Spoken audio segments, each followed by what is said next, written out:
इस वीडियो में हम लोग देखेंगे क्लास 9th इंग्लिश की बुक जो मोमेंट्स है उसका chapter 8 a house is not a home. इसका क्या मतलब है? हाउस होता है एक मकान जिसमें आप रहते हैं, और होम कब बनता है? वो जब उसमें फैमिली के मेंबर्स होते हैं, सारे के सारे आपके मदर फादर भाई बहन या जो भी आपके रिलेटिव्स है, मतलब आपके दादी दादा, सब लोग जब उसमें प्यार से रहते हैं तो एक मकान एक घर बनता है। तो house is not a home. एक चार दीवारी खड़ी कर देने से कोई घर नहीं बन जाता, यही एक स्टोरी है इसमें। तो स्टार्टिंग में my first year of high school felt awkward. तो ये कहते हैं कि मेरा जो पहला साल था हाई स्कूल का, ये देखिए बाहर की कहानी स्टोरी है। इंडिया की नहीं, इंडिया में तो हाई स्कूल 10th को बोलते हैं, तो वहां पे बाहर जो हाई स्कूल फाइनल ईयर होता है स्कूल का, तो काफी इंपॉर्टेंट होता है मतलब। तो my first year of high school felt awkward. तो ये कहते हैं कि जो इनका पहला साल था हाई स्कूल का वो काफी ऑकवर्ड था। After leaving junior high at the head of my class with all the seniority the upper grade levels could afford me, it felt strange starting over as a freshman। तो मतलब इसमें यही है, ये बताते हैं स्टार्टिंग में कि जब ये हाई स्कूल में गए थे तो इससे पहले जिस स्कूल में थे उस स्कूल में सबसे बड़ी क्लास इनकी थी, तो ये सबसे ज्यादा सीनियर थे। तो सीनियरिटी छोड़ने के बाद एक फ्रेशमैन की तरह, मतलब एक नए तरह से नए स्कूल में नए स्टूडेंट की तरह इनके लिए स्टार्ट करना काफी ज्यादा मुश्किल था। The school was twice as big as my old school and to make matters worse my closest friend were sent to different high schools. और मतलब ये वाला जो स्कूल था वो काफी ज्यादा बड़ा था मेरे पुराने स्कूल से, और मैटर वर्स बन गया, मतलब काफी ज्यादा खराब हो गया इस बात से कि मतलब एक तो मेरा स्कूल चेंज हुआ, ऊपर से मेरे जितने भी अच्छे दोस्त थे ना, जो मेरे बहुत क्लोज फ्रेंड्स थे, और तो कहते हैं वो अलग अलग स्कूल्स में चले गए थे, दूसरे हाई स्कूल्स में चले गए थे।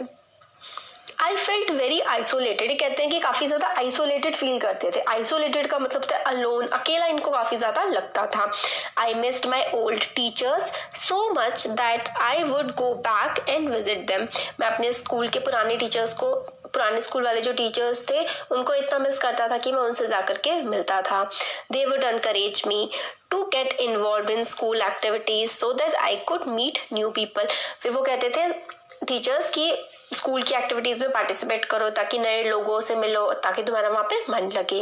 दे told me that in time I would adjust and probably end up loving my new school more than I had my old one. और टीचर्स ने भी कहा कि हो सकता है टाइम के साथ साथ इतना ज्यादा मतलब वो स्कूल पसंद आने लगे कि पुराने स्कूल से भी ज्यादा वो नया स्कूल अच्छा लगने लगे। They made me promise that when that happened, I would still come by and visit them from time to time। और फिर वो उन्होंने कहा कि अगर ऐसा भी होने लगे कि तुम्हें वो स्कूल अच्छा लगने लगे, फिर भी हमसे मिलने आते रहना। I understood the psychology in what they were saying, but I took some comfort in it nonetheless. और फिर वो कहते हैं कि मैं समझ गया था कि वो ऐसा कह रहे हैं कि मिलते रहना आकर के, और ये सब समझा रहे हैं कि वो स्कूल ज्यादा अच्छा लगने लगेगा, फिर भी मतलब अच्छा लग रहा था ऑथर को। अपने जो टीचर्स की बातें अच्छी लग रही थी कि मतलब वो उसको उधर सांत्वना दे रहे हैं या फिर कॉन्फिडेंस दे रहे हैं, या फिर आप कह सकते हैं मोरल बूस्ट कर रहे हैं कि अच्छा लगेगा वो वाला स्कूल भी तुम्हें। वन संडे आफ्टरनून, एक संडे की दोपहर को क्या हुआ? Not long after I had started high school I was sitting at home at our dining room table doing homework. एक संडे की दोपहर को, मैं उस स्कूल में ज्यादा नए स्कूल में जाए हुए ज्यादा टाइम हुआ नहीं था, और दोपहर में बैठ करके मैं जो है अपना होमवर्क कर रहा था अपने ड्राइंग रूम में। It was a cold and windy fall day and we had a fire going in our fireplace. और मतलब काफी ठंड भरा दिन था, और हमारे उसमें फायर प्लेस होता है जैसे कि जो काफी ज्यादा ठंडे देश होते हैं वहाँ पे एक अंगीठी टाइप की मतलब लकड़ी जला करके फायर जलती रहती है वहाँ पे, तो उनके फायर प्लेस में भी फायर जल रही थी। As usual my red tabby cat was lying on the top of all my papers purring loudly and occasionally sweating at my pen for entertainment sake। और हमेशा की तरह जो वो थी मेरी जो कैट थी वो सारे के सारे पेपर्स के ऊपर बैठी हुई थी, परिंग कर रही थी। परिंग होती है जो म्यूइंग होती है ना, म्यू म्यू की आवाज, उसको परिंग भी बोलते हैं। बीच बीच में परिंग कर रही थी। स्वेटिंग होता है टू हिट, झपट पड़ना, एकदम से मतलब हिट कर रही थी कभी कभी पेपरों को, इस तरीके से वो वहां पे बैठी हुई थी और पेन को हिट कर रही थी, हिला रही थी मेरे एंटरटेनमेंट के लिए, मतलब ऐसे ही इधर उधर थोड़ा बहुत वो खेल रही थी मेरे साथ। She was never far from me वो कभी मेरे से दूर नहीं रही थी। I had rescued her when she was a kitten and somehow she knew that I was the one responsible for giving her the good life। वो हमेशा मतलब मेरे पास रही थी, मैंने उसको बचाया था जब वो छोटी सी बच्ची थी, और तब से ही वो हमेशा मेरे पास रहती है, और मे भी उसको पता है कि जो उसकी अच्छी सी लाइफ है उसको मैंने ही दी है। My mother kept stoking the fire to keep the house nice and warm. और जो उनकी मदर है वो स्टोकिंग कर रही थी, मतलब फायर को जला रही थी ताकि जो घर है वो गर्म रहे। Suddenly I smelled something strange. फिर एकदम से मेरे को कुछ अजीब सी, मतलब कुछ अजीब सा बदबू आई, कुछ अजीब सा सूंघा मैंने। And then I noticed it smoke pouring in through the seams of the ceiling. और फिर मैंने देखा कि ऊपर सीलिंग होती, छत के ऊपर से स्मोक, मतलब धुआं निकल रहा था छत में से। The smoke began to fill the room so quickly that we could barely see. और एकदम से क्या हुआ, इतनी तेज, मतलब पूरे कमरे में धुआं भर गया, धुआं हो गया कि हमें कुछ दिखाई ही नहीं दे रहा था। Groping our way to the front door. Groping का देखिए वाला जो वर्ड है ना, ग्रोपिंग, ग्रोपिंग का मतलब होता है टटोलना या फिर कोई चीज ढूंढना। तो हम अपना रास्ता बाहर की तरफ देख रहे थे बड़ी मुश्किल से। We all ran out into the front yard. और हम लोग सब अपने घर के फ्रंट यार्ड आगे की तरफ चले गए। By the time we made our way outside the whole roof was engulfed, मतलब engulfed in flames and it was spreading quickly. और जब तक हम लोग बाहर निकलते तब तक पूरी की पूरी छत जल चुकी थी और सब कुछ जो है फ्लेम्स में था, मतलब लपटें निकल रही थी हर चीज में से, बहुत ही तेजी से आग सब में फैल गई थी। I ran to the neighbours to call the fire department while I watched my mother run back into the house. और मैं जो है पड़ोसियों के घर में भागा ताकि वो फायर डिपार्टमेंट को फोन करें फटाफट। और मैंने देखा कि मेरी मदर जो है वो घर के अंदर भाग के जा रही हैं। My mother then ran out of the house carrying a small metal box full of important documents. और फिर मैंने देखा कि मेरी मदर बाहर आ रही हैं एक मेटल के बॉक्स में उनके जो इम्पोर्टेंट डॉक्यूमेंट्स है वो सारे घर में से लेकर के। She drop the case on the land and in crazed state ran back into the house. और वो मेटल का जो बॉक्स है उन्होंने जमीन पे फेंका और क्रेज स्टेट में, मतलब बिल्कुल एकदम ना पागलों की तरह वो फिर से घर के अंदर भाग गई। I knew what she was after. मुझे पता था वो क्या देख रही थी। My father had died when I was young and I was certain that she was not going to let his pictures and letters go up in the flame. और मतलब ये कहते हैं कि इनके फादर की डेथ जो है हो गई थी जब काफी यंग थे, और फादर की जो पिक्चर्स थी, लेटर्स थे, वो जलने नहीं दे सकती थी उनकी मदर, वही लेने के लिए वो वापस घर में गई थी। They were the only things that she had to remember him by. I screamed at mother, no. फिर भी मतलब कुछ यही जो पिक्चर्स वगैरह थी और लेटर्स थे, यही चीज़ें बची थी फादर की जो मेरी माँ के पास थी उन्हें याद रखने के लिए। फिर भी मैंने अपनी मदर के एकदम से चिल्लाया कि मत जाओ, मतलब अंदर। I was about to run after her when I felt a large hand hold me back. और मैं मतलब उनके पीछे भागने ही वाला था, तभी मैंने फील किया कि किसी हाथ ने मुझे रोक लिया है। It was fireman. I hadn't even notice that the street had already filled with fire trucks. और मैंने मतलब नोटिस ही नहीं किया था कि स्ट्रीट जो है हर तरफ फायर के ट्रक्स आ गए हैं। I was trying to free myself from his grasp yelling you don't understand my mother's in there. और फिर वो मतलब मेरे को उन्होंने पकड़ा हुआ था, मैं खुद को छुड़ाने की कोशिश कर रहा था, येल कर रहा था। पहले हाथ के ग्रैस्प का मतलब होता है पकड़ लेना, येल का मतलब होता है चिल्लाना कि मतलब तुम समझ नहीं रहे हो, मेरी मदर अंदर है। He held on to me while other fire fighters ran into the house। और उस जो पर्सन था उन्होंने राइटर को पकड़ लिया था और बाकी जो फायर फाइटर्स थे वो घर की तरफ भागे।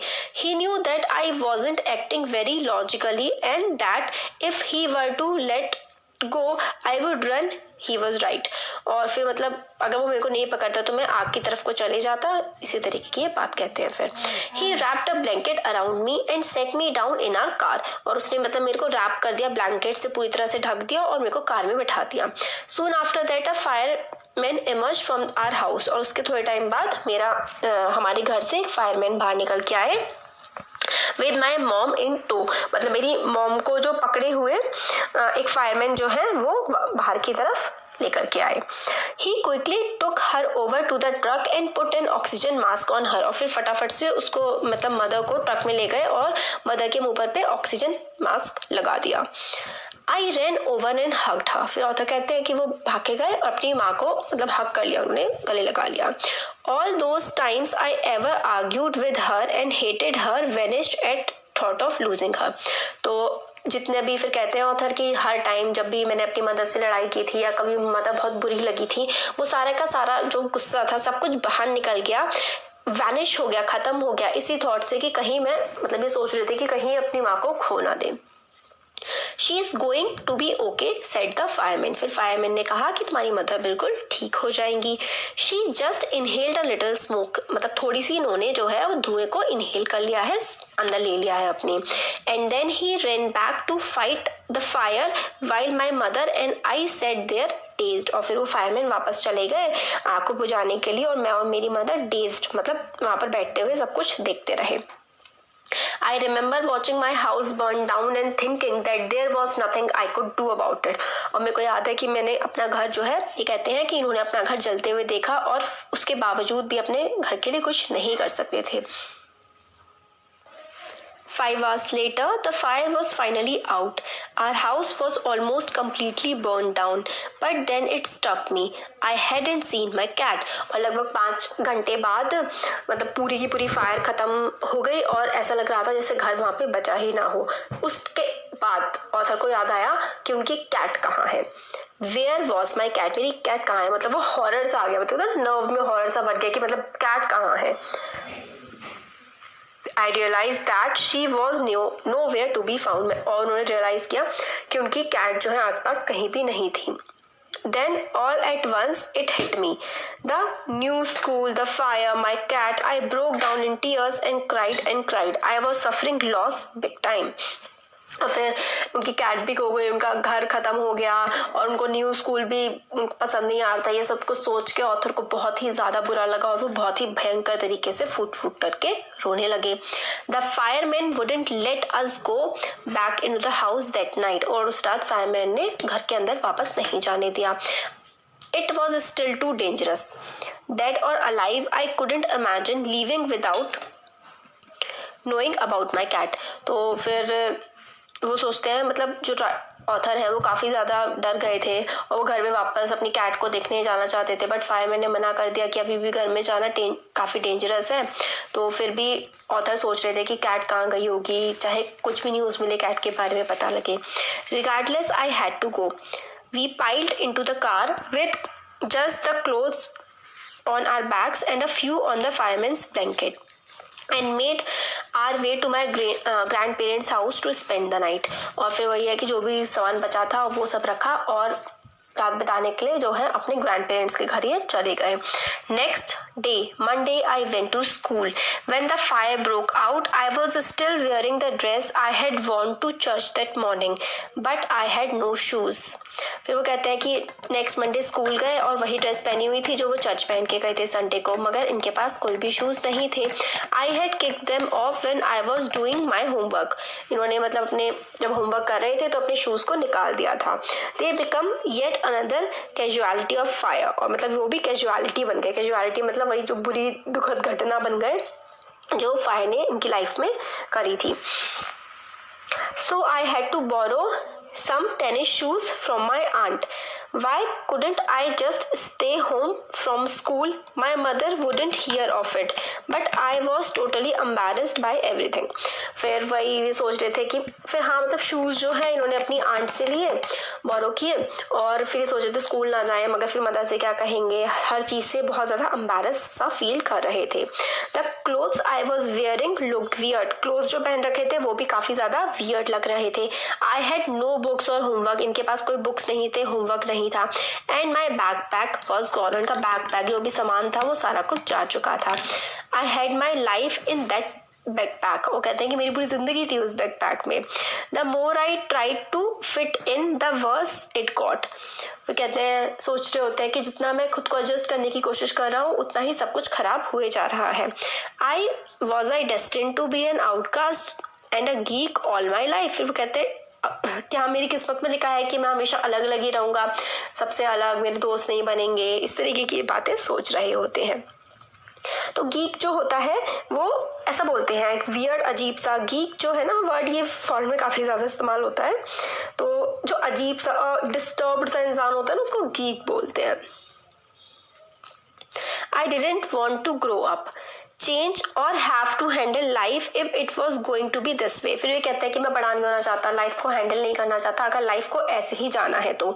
आई just want to curl up and die, और कहते हैं कि मैं चाहता हूँ कि बस मैं मर जाऊँ। कर्ल अप एंड डाई मतलब टू सिकुड़ जाऊं और खत्म हो जाऊं, ऐसा ये सोच रहे होते हैं। I walked around school like a zombie, फिर कहते हैं कि ज़ॉम्बी की तरह मैं स्कूल के अराउंड घूम रहा था। ज़ॉम्बी होते हैं एक करेक्टर है, जैसे कि घोस्ट हो गए ना, उनको ज़ॉम्बीज बोलते हैं। एवरीथिंग फेल्ट सरियल, हर चीज जो है भ्रामक लग रही थी। सरियल जो है ना, ये होता है नॉट रियल, जो चीज भ्रामक हो, जो चीज सच्ची ना हो, हर चीज इनको ऐसी लग रही थी।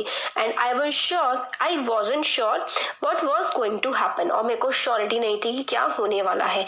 All the security I had known from my old school, my friends, my house and my cat had all been ripped away. जितनी भी सिक्योरिटी थी मेरे पास, मेरा ओल्ड स्कूल, मेरे फ्रेंड्स, मेरी कैट, मेरा घर, सब कुछ जो है वो उजड़ चुका था, मेरे पास से जा चुका था।